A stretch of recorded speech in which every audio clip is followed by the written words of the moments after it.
Hello, welcome to the first ever episode of Utensilism. Today we're going to be doing one of my favorite things, making one of my favorite beverages, a latte. I, for my day job, am an accountant. If you cut me, I probably would bleed coffee. So caffeine is a must in my house, and actually making them is a lot of fun too. So we're going to make a latte. We're going to take a look at some of the utensils that we use along the way. I'm going to try to put links for everything that we use today on our webpage. So visit our website at www.utensilism.com for links to find the items that we're going to go over today. So let's get into it. My wonderful wife got me this machine for Christmas, and funny story, when it came, it's a Jevi brand, but on the box and in the instructions it says coffee maker. And yes, you could probably make coffee with it, but it is in fact an espresso machine. My wife wasn't sure that it was actually an espresso machine, so she allowed me to open it a couple of weeks before the holidays to make sure it was something that I would like. And in the 4 weeks we've had this, I've probably made a latte, probably more than one latte on average every day, and we've saved tons of money not going to Starbucks. So the machine has really two functions. It has a steam wand and then the brew of the espresso function with like a brew wand, and it comes into two pieces. It's really a pretty simple process. So we'll jump right in. The first thing obviously you're going to need is some espresso, and we've tried a couple different kinds. Our favorite is a local brand, Dasbog White Knights Espresso Whole Bean, and we grind this ourselves with a Cuisine Art grinder. This is something my wife got for free from her old boss when he was retiring, and we've used it to grind coffee, and it has a coarse to fine adjusting setting, so we can use it for our espresso as well. And it works really well. Grinds it just as fine, if not finer, than the stuff that we got in the cans. And now, whenever we've tried a couple cans, I just grind and put it in the cans that we have. This little tool, utensil, came from the espresso machine itself. I've seen lots of tampers and other kind of scoops for espresso online. I've found this to be very functional. Maybe we could get a hardwood handle tamper in the future, but for now this works. And so we're going to first scoop 2 scoops. And that's another thing I like, is that, you know, it pretty well moderates it out to 2 scoops. You could do just one and have half the caffeine.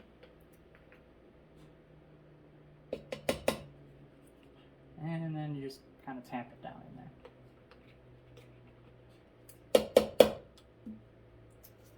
Once it's all tamped in there, you can kind of see it's nice and level, even. I'm going to throw it in the machine, I'm going to twist it on. And then we're going to take our milk. And so we have a little pitcher, a little aluminum pitcher. I can't remember the brand name offhand, but we'll put the brand name in the link on our website.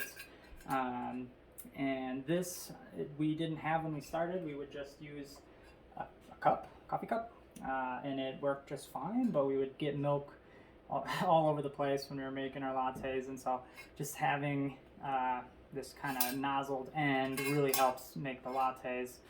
It also helps, you can feel the milk getting hot as you steam it a lot faster through the aluminum, so you can kind of really not make your milk, you know, burning your tongue hot. You can get it right at the right temperature.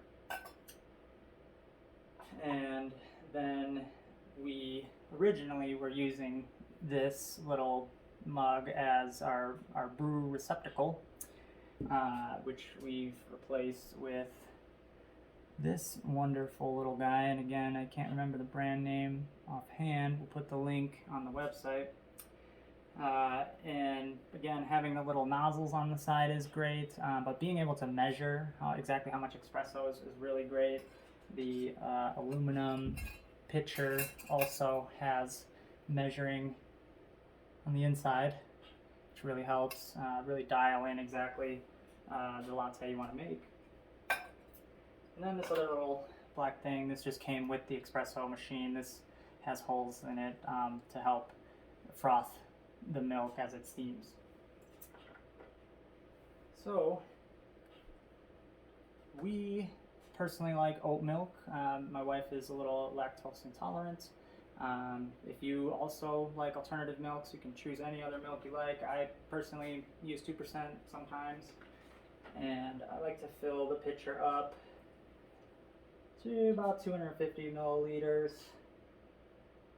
I find that's a really good amount.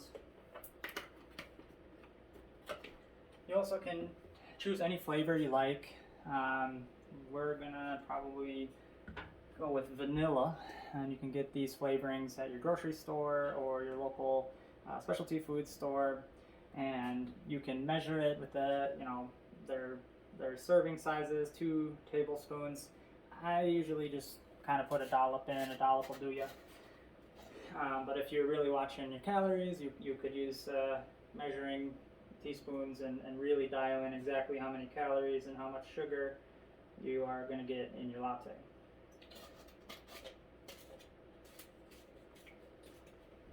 One other thing that we got with these other kind of utensils is this Toss Me silicone mat, and you're able to put it on the edge of your counter and then put the handle here in the edge of it, on the edge of your counter, and it just makes it easier to put the grounds in it. You would put your camper in this spot here. It's pretty nice, but our counters are a little rounded on the edges, so it doesn't have quite the functionality that maybe it should have, but it works pretty well. Alright, so bear with me as we steam the milk. Might get a little loud. Just flip the switch and let it go. I like to kind of put 2 fingers on it, and when you start to feel it getting hot, that's when I'll start to froth the milk, just by moving the pitcher up and down, letting the air get through that air hole in the wand utensil, making the milk nice and frothy like you would get at your local coffee shop. So this will take just a second. While we're steaming this, we'll talk about this knock box. This really is an ingenious utensil. Before we had this, we would knock all the grounds into like something like this, and it would get the grounds all over the place. So when we're done, I'll knock the grounds into this box, and you'll see how simple it was. Really makes it easy to clean. And this is a Breville brand knock box. So you can feel the milk getting hot now. We're going to start to kind of let the air in, and you can hear it. You can hear the change and the sound as we start to froth the milk just by moving the pitcher up and down. And don't want it to overflow here.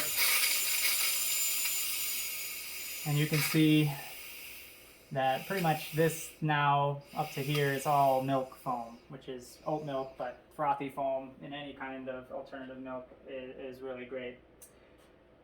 Then we're gonna brew now, and this can tend to, with the vibration of the machine, the receptacle can kind of move around a little bit, so I like to hold it in place. Just make sure we get it into where we want it. And I personally just fill it as much as I can fill it, past the 75 milliliter mark, because I want as much as I can get. But you can really kind of time it however you want and put however much or little actual espresso. So that's the good stuff. I love watching it filter out. If you've ever had a nitro brew, kind of looks like that. It's really entertaining just to watch it separate. Alright, so pretty simple now. We have the pieces that we need. We're just going to put them all together. We're going to put the espresso in the mug, and then we're going to add the milk.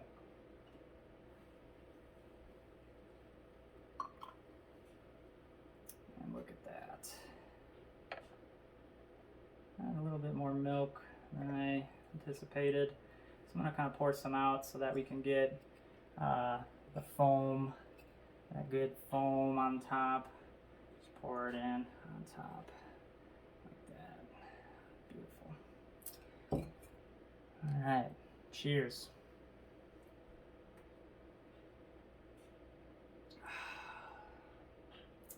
That is great. Now that we're done, we want to make sure we clean the machine very thoroughly.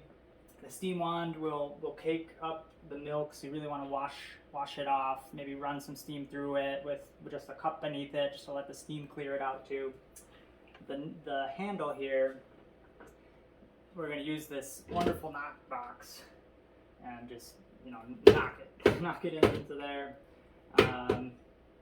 into the box, and there's a little bar you can see that you can knock it on, and then this will come out so that you can put it in the trash or compost or wherever, and wash this out.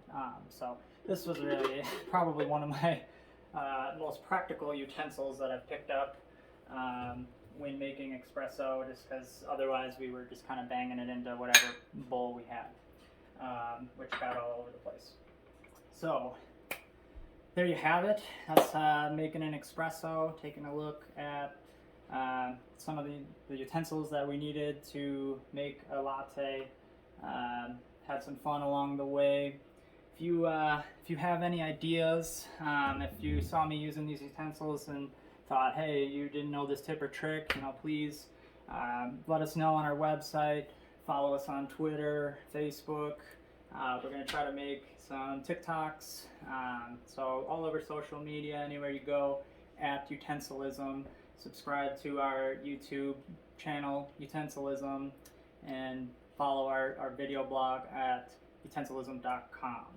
And if you have any ideas for utensils you'd like to see us try out and kind of play around with, send in your ideas or questions or comments, thoughts, opinions. We wanna hear it all. So thanks for spending the time watching Utensilism today.